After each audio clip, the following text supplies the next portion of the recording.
परंतु ईव्हीएमच्या घोटाळ्यामुळे ही आज सरकार बसलेली आहे. जे संविधानिक पिलर आज बाबासाहेबांनी संविधानाच्या माध्यमातून उभे केले, न्याय व्यवस्था असेल, एक्झिक्युटिव्ह आहेत,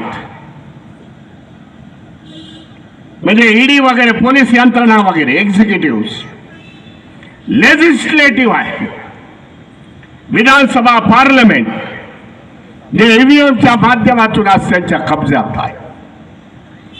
कॅग आहे, ऑडिटर जनरल ऑफ इंडिया, ज्या कॅग बाबासाहेबांनी एक प्रावधान करून ठेवलेलं आहे. देशामध्ये किती करप्शन होतं. मीडिया आहे, हे सगळे पिलर्स आज गुंडाळून ठेवण्यात आलेले आहेत. त्याच्यावरती सरकारचा कब्जा आहे. सांगू इच्छितो, महाबोधी बुद्ध विहाराच्या आंदोलनामध्ये एकही मोठा मेजर मीडिया तिथे फिरकलेला नाही. ना प्रस्थापित टीव्ही मीडिया आला, नाही पेपर मीडिया आला.